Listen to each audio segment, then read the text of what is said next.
People who've escaped cults. What was the breaking point that made you leave? I watched my 14-year-old sister get fitted for a wedding dress and realized I had exactly 72 hours before they married her off to a 38-year-old man with 3 wives already. That's when I stopped calling it God's plan and started calling it what it was. I-24F grew up in what the outside world would call a cult, but we called it the Covenant of Sacred Light. My parents joined when I was 6, after my dad got laid off and my mom had her divine revelation in a grocery store parking lot. Within 3 months, we'd sold our house and moved to the compound in rural Montana. 200 acres of farmland, completely isolated from the outside world. No internet, no TV, no contact with anyone. Just us, about 80 other chosen ones, and Prophet Samuel's interpretation of God's will. At 6, I thought it was an adventure. We lived in communal houses, shared everything, worked the farms together. The adults called it biblical living. Women wore long dresses and covered their hair. Men made all decisions. Children were to be seen, not heard. My first real memory of something being wrong was my purity ceremony at 12. All girls my age had to go through this when we started developing. Prophet Samuel would lay hands on us, pray over our blossoming womanhood, and bless our future roles as wives and mothers. I sat in the prayer room, wearing white while Prophet Samuel's hands moved over my body, supposedly casting out impure thoughts. His touch lingered in places that made my stomach twist, but the other women smiled like this was beautiful and holy. When I told my mother I didn't like how the ceremony felt, she got this panicked look. "Chris, those are Satan's whispers," she said, gripping my shoulders. "The devil wants to corrupt your pure heart. You must pray harder to silence those evil thoughts." So I did. I prayed for hours, begging God to take away the sick feeling. I must have been the problem. By 16, I was watching older girls disappear into marriages with men twice their age. Rebecca, who'd been my friend, got blessed with marriage to Elder Thomas when she turned 15. One day she was laughing with us, the next she was moving into his house with his other 2 wives. The adults talked about how beautiful it was, but I noticed how Rebecca's smile never reached her eyes anymore, how she flinched when Elder Thomas touched her, how she'd stare off during prayers like her mind was somewhere else. "It's an adjustment period," Mother Marjorie explained. "Marriage is a woman's highest calling, but it takes time to embrace the blessing." Rebecca is learning submission. I started paying attention to the other young wives. They all had that same distant look, that same careful smile when the men were watching.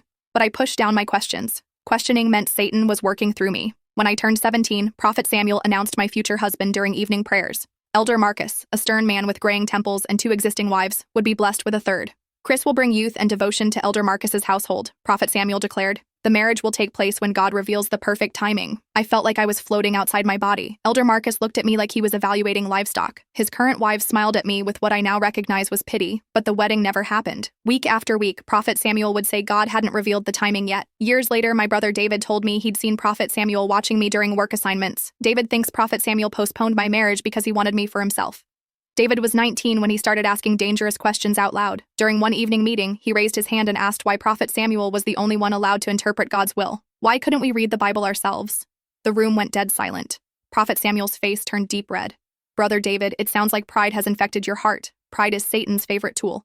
The next morning, David was assigned to punishment quarters, a windowless room where members went to pray away spiritual infections.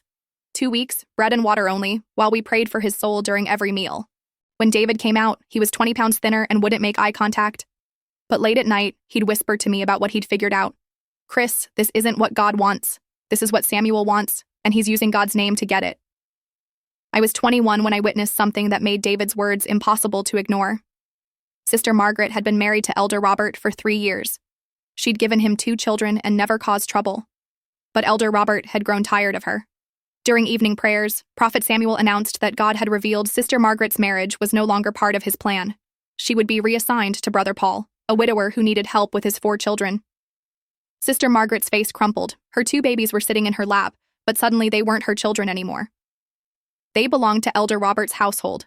Sister Margaret had to pack that night and move to Brother Paul's house. I watched her kiss her babies goodbye, trying not to cry because showing emotion would be resisting God's will. The next morning, Elder Robert's first wife was carrying around Sister Margaret's 6-month-old like nothing had happened. Sister Margaret sat at a different table, not allowed to even look at her own children. I lay awake thinking about Sister Margaret's face when she handed over her baby, about how easily they'd ripped a mother from her children and called it holy. I started watching everything differently. The way Prophet Samuel had the nicest house, youngest wives. The way men could trade women like livestock. The way children were raised by whoever was convenient. David and I started having longer whispered conversations about the outside world we barely remembered, about whether God really wanted families torn apart whenever men decided they wanted something different. "Kids are supposed to stay with their mothers," David whispered one night when I was 23. "That's biology. God wouldn't design children to need their mothers and then require mothers to give them up." He was right, but knowing he was right and doing something about it were different things. We had no money, no ID, no job skills. The compound was our entire universe. Until Halsey started growing up. Halsey was my baby sister, 9 years younger. She barely remembered outside. Halsey was sweet and funny and still asked questions about everything. When Halsey turned 13, I started seeing how Prophet Samuel's eyes would follow her, how he'd find excuses to touch her shoulder during prayers. That sick feeling from my own ceremony came back. I knew Halsey's time was coming, and I knew I couldn't let her go through what Rebecca had, what all of us had. I just didn't know what I was going to do about it. Halsey turned 14 on a Tuesday in March, and I swear something shifted in the compound that day. Not dramatically, just this subtle change in how certain people looked at her, spoke around her, positioned themselves during group prayers. Prophet Samuel's attention became more focused, more intentional. I'd been so wrapped up in my own survival, in keeping my head down and avoiding Elder Marcus's wandering hands whenever our paths crossed, that I hadn't been paying close enough attention to the patterns. But now, watching Halsey blow out candles on her small birthday cake, I started connecting dots I should have connected years ago. The purity ceremonies didn't happen randomly. They happened when girls hit certain developmental milestones. Rebecca's ceremony had been 2 weeks before her marriage announcement. Sister Hannah's ceremony had been followed by her engagement 3 months later, and Halsey had started asking me questions about her changing body just last month. "Chris," she'd whispered during evening chores, "why do the older women keep staring at me funny?" I'd brushed it off then. Told her she was imagining things. But now, remembering the way Mother Marjorie had been watching Halsey during kitchen duties, the way Sister Patricia had made comments about Halsey's blossoming into womanhood, I felt this cold understanding settle in my chest. They were preparing her. The signs had been there for months, and I'd been too afraid to see them. The extra attention during religious instruction. The way Prophet Samuel had started asking Halsey to help with special duties in his study. The subtle suggestions that she should spend more time with the married women, learning about sacred feminine responsibilities. It all clicked into place when I overheard Mother Marjorie talking to Sister Catherine after evening prayers. "The child shows great spiritual potential," Mother Marjorie was saying. "Prophet Samuel believes she has the pure heart necessary for a blessed union with one of our most devoted elders." "Elder Marcus has been asking about her," Sister Catherine replied. "He thinks she would bring fresh energy to his household." Elder Marcus, the same man who'd been promised me 7 years ago, the same man whose wives looked like ghosts of their former selves. I started watching more carefully after that, noticing things I'd trained myself not to see. How Halsey would come back from her special study sessions with Prophet Samuel looking confused and uncomfortable. How she'd started covering herself more when men were around, even though she couldn't articulate why. How she'd begun having nightmares and asking me questions about marriage that no 14-year-old should have to ask. "Chris, do wives have to do things they don't want to do?" she asked me one night, curled up in our shared bed. Sister Joanne always looked so sad, and when I asked her why, she said marriage requires sacrifices I wouldn't understand yet. I should have seen it coming when Halsey's purity ceremony got scheduled for the following Sunday. Should have known what that meant. But I'd gotten so good at compartmentalizing, at pushing down my instincts, that I almost missed it. Almost. David found me crying in the storage shed after the ceremony announcement. "They're going to do to Halsey what they did to Rebecca," I whispered. "What they were going to do to me." David's face went white. We both knew what happened to girls after their ceremonies. The pattern was so clear now, so obvious. I felt stupid for not protecting her sooner. "How long do we have?" David asked. "Prophet Samuel announced her ceremony for this Sunday." I did the math in my head, thinking about Rebecca's timeline, about Sister Hannah's timeline. Marriage announcements usually happen the Sunday after ceremonies, so maybe a week? Maybe less if they've already chosen someone. David grabbed my shoulders. "Chris, we can't let this happen to Halsey." "We can't." I'd been having the same thought, but hearing David say it out loud made it real, made it a decision instead of just a desperate wish. "I know," I said. "I know we can't." But knowing we had to act and knowing how to act were two completely different problems. We had no money, no transportation, no idea how to survive in the outside world. Halsey was 14 and had never been more than 5 miles from the compound. Running meant leaving everything we'd ever known. Staying meant watching Halsey disappear into the same hollow-eyed existence as all the other young wives. When I put it like that, the choice was obvious. The hard part would be everything that came after. Halsey's purity ceremony was scheduled for Sunday morning, which gave us exactly 5 days to plan our escape. 5 days to figure out how to disappear from the only world we'd ever really known, taking a 14-year-old who'd never been beyond the compound gates. I'm amazed we pulled it off at all. At the time, it felt impossible. But desperation has this way of making you resourceful in ways you never knew you could be. David and I started meeting in the chicken coop after evening prayers. It was the only place we could talk without being overheard, and our whispering got lost in the sounds of settling hens. The first night, we just sat there staring at each other, both of us knowing what we were thinking, but afraid to say it out loud. Running away wasn't just leaving, it was abandoning everything we'd been taught about family, about duty, about God's plan. But Halsey's face during her study session with Prophet Samuel that afternoon had settled the question for us. She'd come back looking dazed and scared, with this new wariness in her eyes that hadn't been there before. When I'd asked if she was okay, she'd just shaken her head and said Prophet Samuel had been teaching her about wifely submission, and it had made her feel sick. I knew we were out of time for gradual solutions. David had been thinking about logistics in ways I hadn't even considered. He'd been watching the work rotations, noting when different areas of the compound were unguarded. He'd observed the supply runs to town, memorizing which roads led where. He'd even been hoarding small amounts of food from his meals, hiding them in his work clothes. The money problem seemed impossible until David reminded me about the emergency cash Prophet Samuel kept in his study. Every family had contributed to it over the years, money for medical emergencies or essential supplies that couldn't be produced on the compound. David had seen Prophet Samuel access it during his punishment weeks, when he'd been assigned to clean the leadership buildings. Stealing felt like crossing a line we couldn't uncross, but some lines deserved to be crossed. I'd gotten so good at compartmentalizing over the years that I almost convinced myself I could keep pretending indefinitely, but Halsey's ceremony was 5 days away, then 4 days, then 3. Tuesday evening, David told me he'd figured out the guard rotation.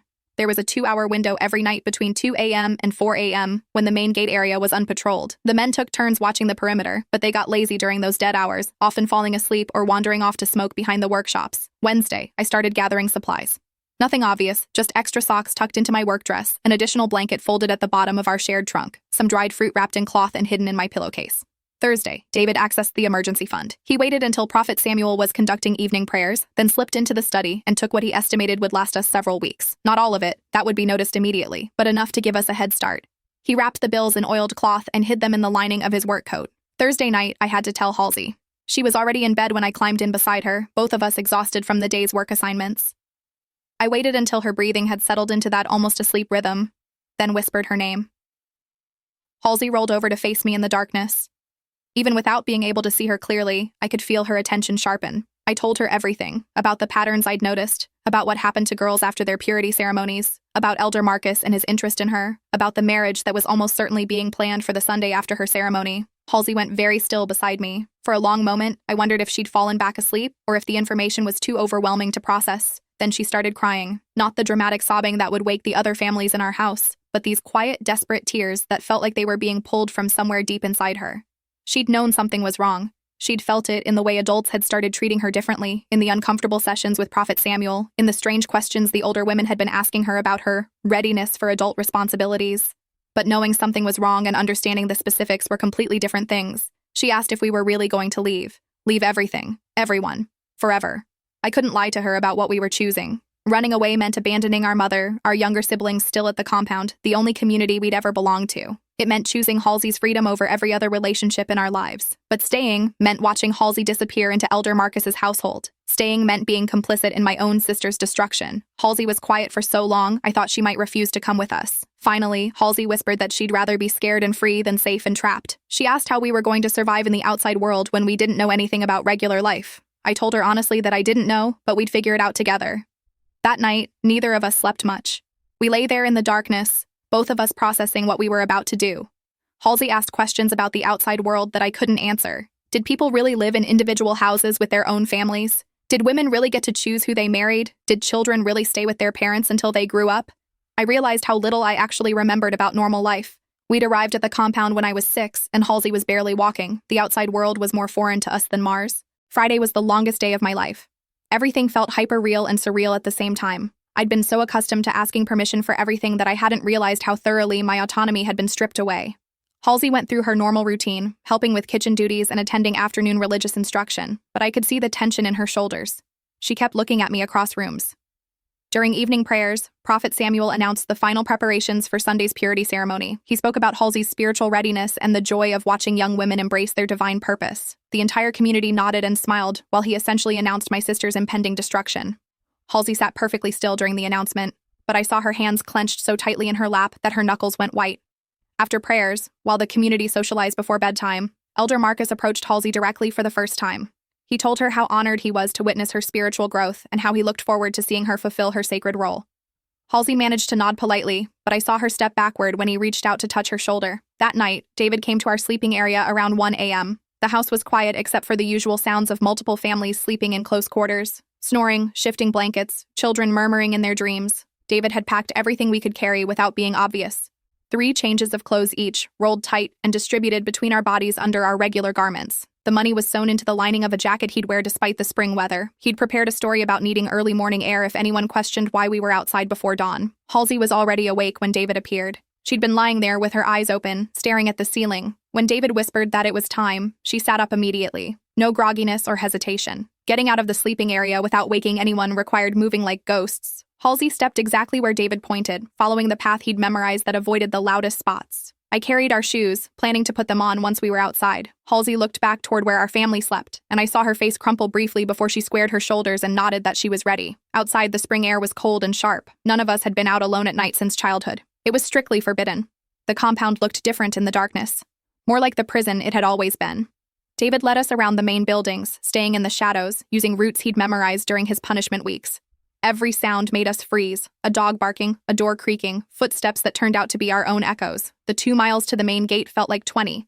The gate itself was just a cattle guard with a wooden barrier, not the imposing fortress I'd built up in my mind, but it represented everything we were leaving behind and everything we were choosing instead. Walking through it felt like stepping off the edge of the world. David had hidden a small pack with additional supplies about a mile down the road. Water bottles, more food, a map he'd drawn from memory of the route to the nearest town. We stopped there to catch our breath and put on our shoes properly. David pointed toward the east, where the first hints of sunrise were starting to lighten the sky. The nearest town was 12 miles away. We had maybe 2 hours before our absence would be discovered during morning prayers. We started walking. Behind us, the compound held everyone we'd ever loved. Ahead of us was a world we knew almost nothing about, with no guarantee we'd survive or succeed. But Halsey was walking beside me, free to grow up at her own pace, free to make her own choices about marriage and children and everything else. In that moment, watching my sister take her first steps toward a different kind of life, I knew we'd made the right choice. Even if everything else went wrong, we'd gotten Halsey out. Sometimes that has to be enough. Update. 3 years later, and I'm sitting in my therapist's office writing this update on my phone because Dr. Downey suggested I share my story with people who might need to hear it. She says healing happens faster when it's not just about surviving anymore, but about helping others survive too. I posted the original story about our escape last week, and holy shit, read it. My inbox exploded. Some of you asked what happened after we walked away from the compound that night, so here's the real talk about what freedom actually looks like when you've never lived in the normal world. The first few weeks were pure survival mode. We made it to the town of Millfield around noon that first day. 3 exhausted kids with no ID, no social security numbers, and a story that sounded insane to anyone who'd never lived through it. David had done his best to prepare, but there's no amount of planning that can bridge the gap between compound life and navigating a world full of bureaucracy, technology, and social norms you don't understand. The police station was our first stop, mainly because we had no idea where else to go. The desk sergeant looked at us like we were either lying or completely unhinged when David tried to explain that we'd escaped from a religious community where children were forced into marriage. It took 6 hours of questioning, 3 different officers, and finally a social worker named Karen, who specialized in cult cases before anyone took us seriously. Emergency foster placement for Halsey while the state figured out what to do with us. David and I got placed in a halfway house for displaced young adults, basically a group home for people who'd aged out of foster care or escaped abusive situations. Everything was overwhelming. Light switches, television, choosing what to eat for breakfast from more than 2 options.